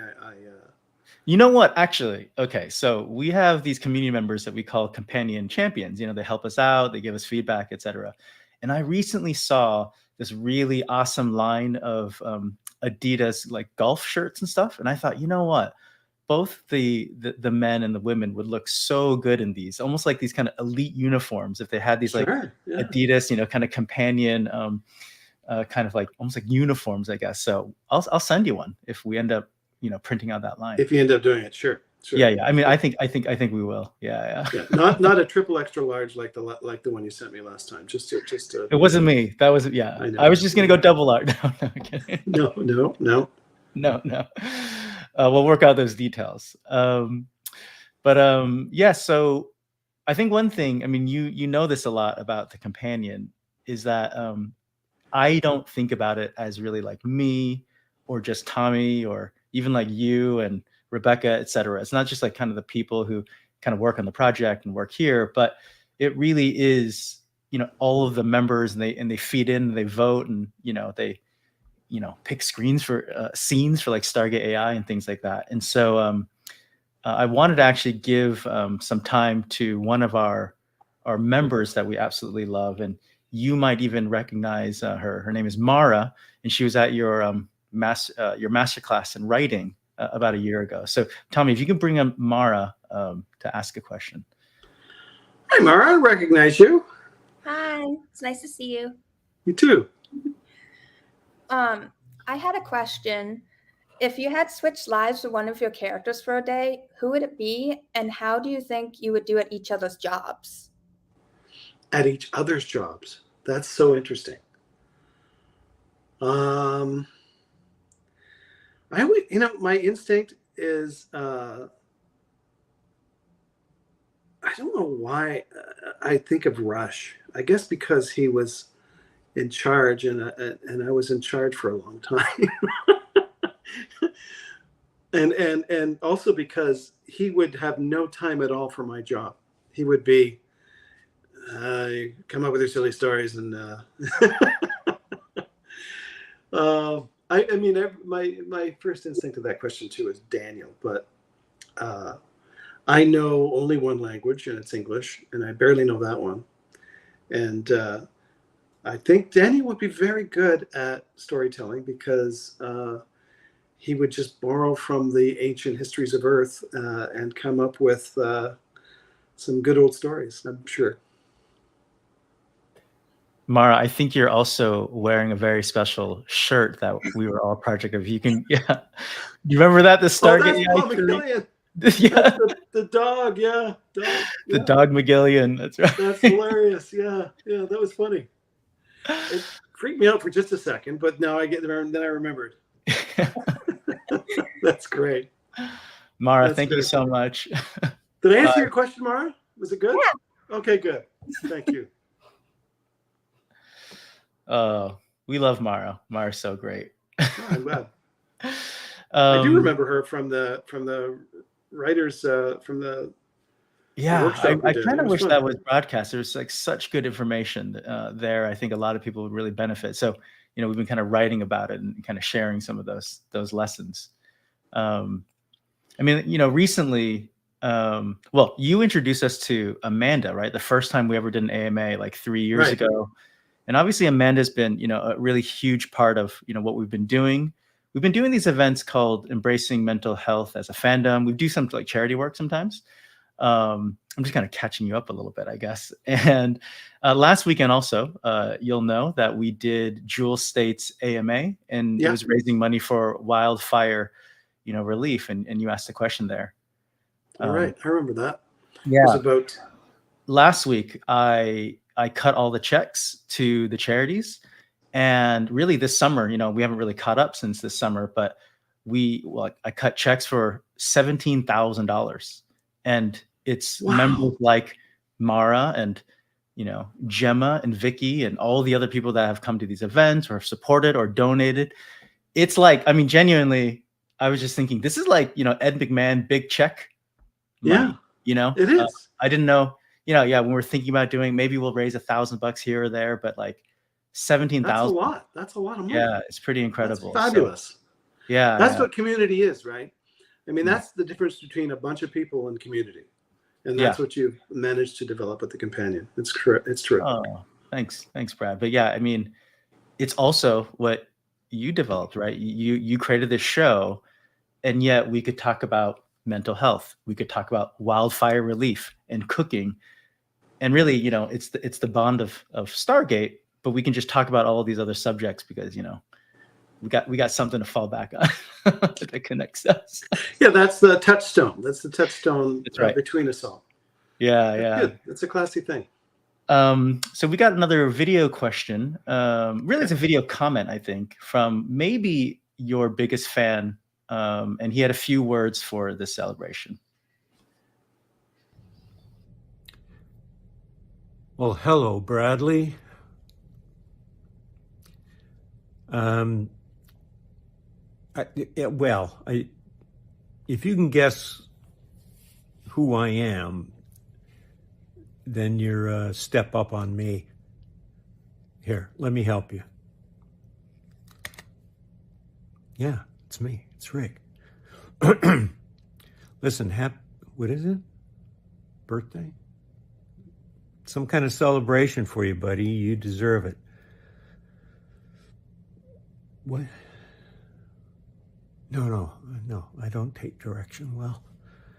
All right, buddy, you know I love you, but I'm starting to love Felix better than you, more than you. But it'll be short-lived. I'll get back to you. Congratulations on whatever this is. See ya. I love that guy. He's great. It was so kind of him to comb his hair before he came on, and He looked pretty good. We didn't have to do any kind of editing or anything. Looked great. He kills me. He just kills me. I had a hard time hearing it, but I got the gist.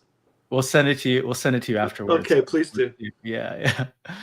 Well, I mean, kind of speaking to Rick, and a year ago we did that Stargate Legacy with me, you, and Rick, and it was around Stargate. And my mom. And your mom. And your mom. Don't leave her out. She was the hit of that particular show. Oh, absolutely, absolutely, yeah. And the painting. It was just the whole thing. The whole thing was awesome. Yeah, I love that event. We're kind of continuing this I'm kind of like jumping ahead, but we're doing this again next week, right? Another Stargate Legacy, but this time with Window of Opportunity. So we'll talk about that in a second. But hopefully it'll be lots of touching moments in that one too. But getting to Children of the Gods, and a year ago, I had pinged you because I remember in that conversation, we talked about effectively in the pilot and that script, the new Stargate. And so I just want to make sure I get the description right.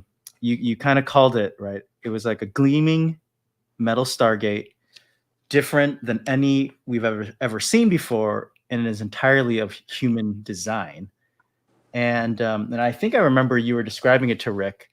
You were saying, it would kind of speed up a little bit different, right? It'd be like chong chong chong chong chong chong chong chong chong. Like that's right. That kind of idea. Yeah. Can you describe a little bit more about like what you were thinking with the new Stargate? Well, we have retrofitted and updated and used ancient technologies and Stargate technologies all through all three shows, and each series had its own iconic Stargate. SG was the original one found in the desert. Atlantis was the digital one, which had a different look and feel and texture. And of course, the one aboard Destiny was the oldest of all, and had that cool. I love the design. James Robbins designed that one, and it looked like the Destiny itself. The chevrons within the Stargate were that shape, But so I thought we needed a new one, and I thought, well, we can't find one. So because one of my goals was to go to yet another galaxy, I'm giving away too much information again. And to do that, we would have needed another a human-built, purpose-built Stargate.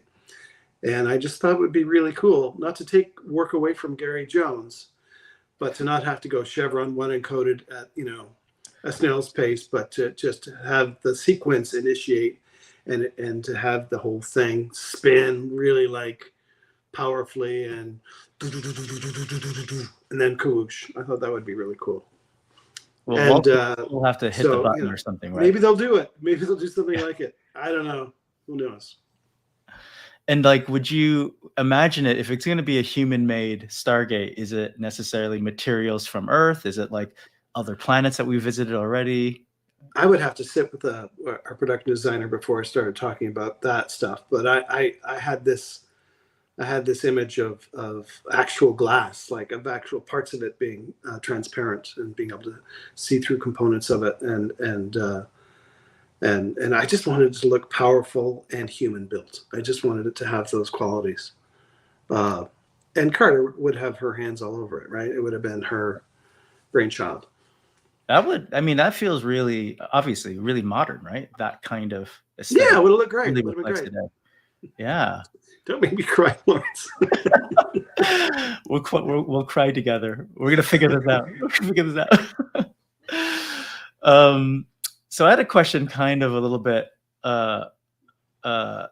where actually behind you is the Guinness World Record, I believe. Would you? Oh, sorry. Yes, I'm not weird. Would you mind sharing that? Because that's the Stargate Guinness World Record, right?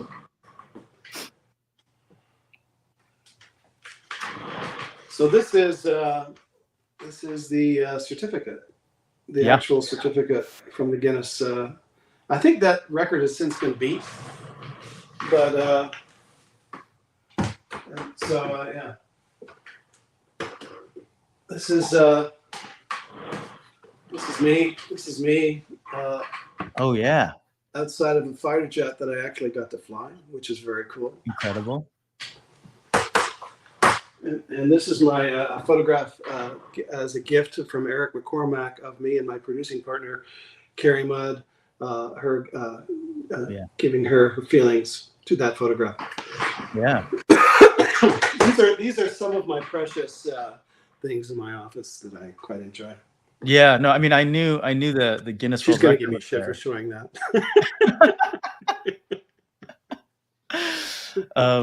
No, I thought, with this being Stargate Celebration, I thought it'd be pretty cool for fans to be able to see at least the Guinness World Record. I mean, they, I guess in a small / big way, helped make that happen, I guess.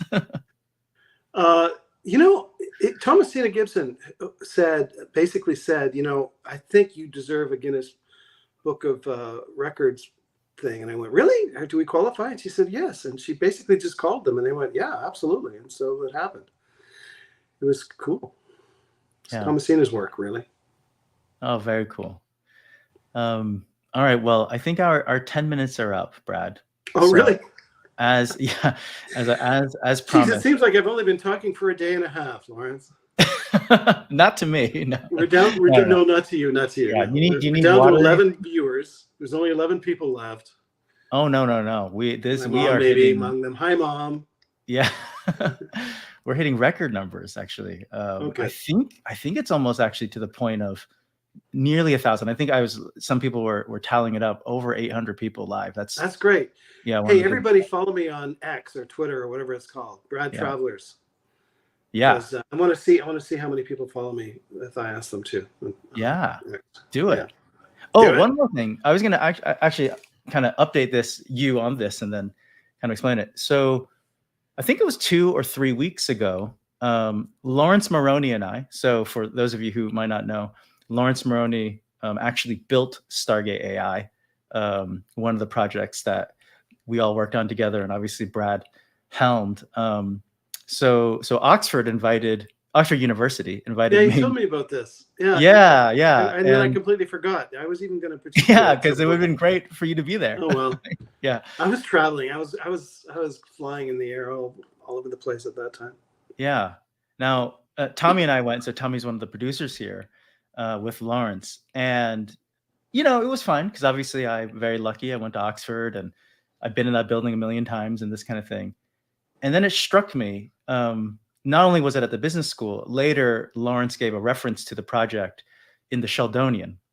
And the Sheldonian is like that kind of 500, 600-year-old style building where genuinely people like J.R.R. Tolkien, myself, Bill Clinton, heads of states,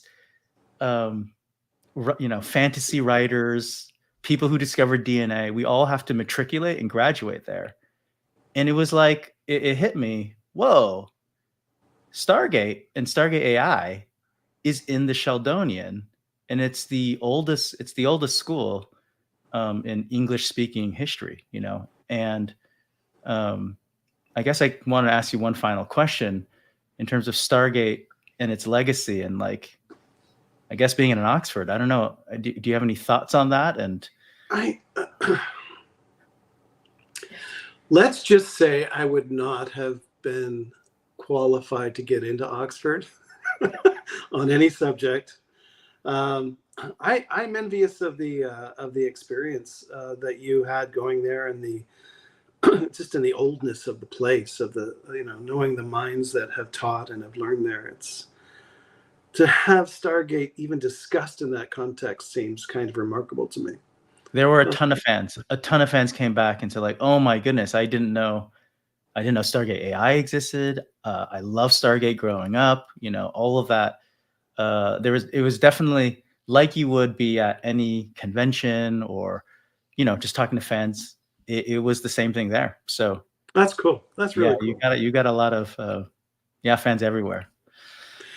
It's you never know, right? And you meet somebody and at a dinner party or wherever, and they. I said, well, so you're a writer. Have you made anything that I made before? And I always say Travelers because that's the most recent. And they go, no, I've never watched that. Well, and then Stargate, and then then that's the whole evening. They just want to talk about Stargate. And then some people go, oh yeah, I've seen that, and that's fine with me. It's not everybody's cup of tea, but it's really remarkable when a genuine fan gets going on it. It's as evidenced by today. Yeah, I had to not look at the comment section, so I literally have 799 unread comments because it was coming in so fast.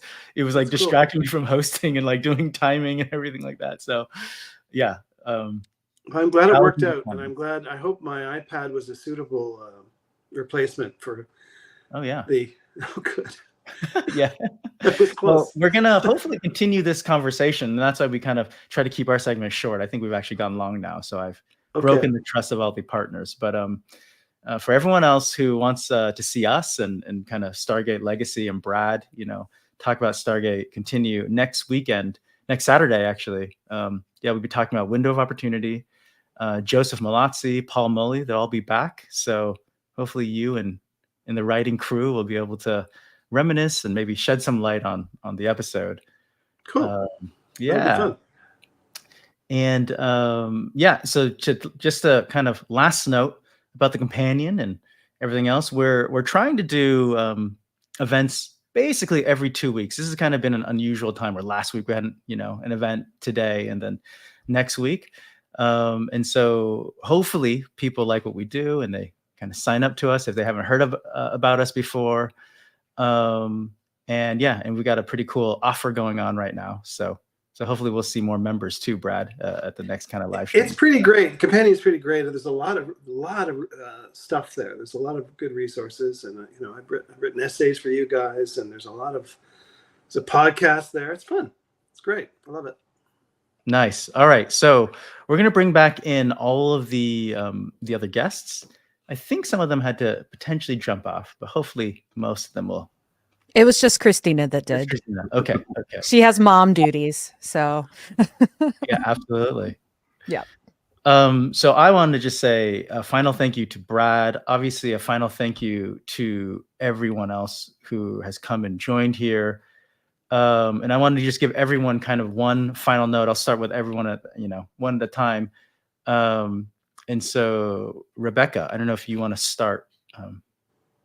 Oh, wow. On the spot. Thank you so much, Brad. This has been amazing. I have the job that I have now because of the universe that you co-created. So it's much appreciated. And yeah, that's what I have to say. Thank you so much. You're welcome, and thank you. Thank you. I love that you have a job. Jay or Matt, how has this experience kind of been for you two? It's just mental. It's not right. I don't know. I think I told you this, Brad, but you actually followed me on Twitter on my birthday this year. So my kids bought me presents, and I was like, "Yeah, Brad Wright followed me on Twitter." That's a nice watch. Brad Wright followed me on Twitter. So I'm sorry. I apologize to your family. I'm sure it was. My wife hates you. Yeah, She's like, "Who the hell is this Brad Wright, and why have you been talking about him for the last 4 hours?" But no, it's just crazy that I started my little channel talking about a show I loved, and now I get to do things like this. It's amazing. Thank you. Just thank you. I enjoyed chatting with you too, Jay. Speak to you soon. Cool, Matt. Do you have any quick word or anything like that? Could you just say? Yeah. No. Can you just say "shut up, Matt" for me? Just because everyone in my thing has asked me to tell you to do it. Please. Just shut up, Matt. Go on, Brad. You can say it. You can say it. It's okay. No, keep going. No, he wants you. He wants you to say "shut up, Matt." I'm not going to do that, Jay. I don't do that. It's a thing on our channel. I don't know why it's a thing. I know. But... I know. I just want to say thank you for creating or co-creating the show that I love. Thank you to everyone here for this event. Man. I'm kidding. Yes. Sorry, I'm sorry. Clip that. Like clip that. I had to swing at that. I'm sorry, buddy. It felt wrong, but. Well, thank you for that, Brad. Thank you. No, you're welcome. Yeah, thank you to everyone. This has been fantastic and good. I'm glad. Shut up, Brad. Whoa! No. It's okay. It's okay. It's okay. I have broad shoulders. Yeah. David. I can only apologize. I know it's mushy, and I told you this years ago, but it's true. And my father and I are very close, but I was only allowed to watch, PBS and Star Trek when I was growing up until like 8 or 9 years old. Wasn't allowed cartoons or anything like that. And then sci-fi is like a part of me. And, I consider my sci-fi dads to be, Roddenberry and Berman and Cooper and Glassner and Wright. So thank you. Wow. Cool. Wow. And thank you, Aaron, for finding me and making me a part of something that I can continue to be thankful for. There's a segue for you. Good segue. Yeah, Darren. Hey, guys, it's just amazing that we get to do this. So I want to say thank you to the companion. Thank you to SciTrek. Thank you to 3 Fries, Dial the Gate. This is kind of an amazing thing that Stargate fandom is this cool, and that we have this kind of platform, and that we have the people who made the content that we love so much. Sorry, I'm not supposed to call it content. The art that we love so much here, and still willing to talk about it all these years later. So thank you, Brad, for giving us your time. Stargate is becoming an intergenerational thing, and it has been for years, right? We've heard stories for so many years about people who introduced their kids to the show. Well, I finally introduced my kids to the show on the umpteenth rewatch. And you know what? Just last night, we finished Atlantis. So we've watched 2 of your 3 shows so far with my 3 kids. And now I get to have that experience of sharing that thing that I love so much with them. And that's always going to be a part of our lives. So thank you. Oh, thank you. Thank you. I love I love hearing that, and I love it when new generations find a show that I started over 25 years ago. It's remarkable. All right. Well, thank you, everyone. Thank all the fans for coming too and sending in all the questions.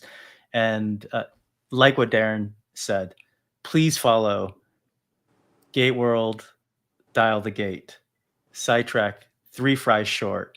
And if you want to come next weekend to Stargate Legacy, you could do that too on the Companion. Thank All you, right. Lawrence, and thank you, Thank Companion. you. Great for making job. this Great awesome. job. I'm glad it all worked out. Awesome. Thanks all. This is technologically quite difficult. It is. Yeah. But thank you to Rick. Too. And Rick. Yeah. Yeah. Yeah. Okay. I really have to pee now. So I'm going to go. Bye. Yeah. See you guys. Bye, Brad.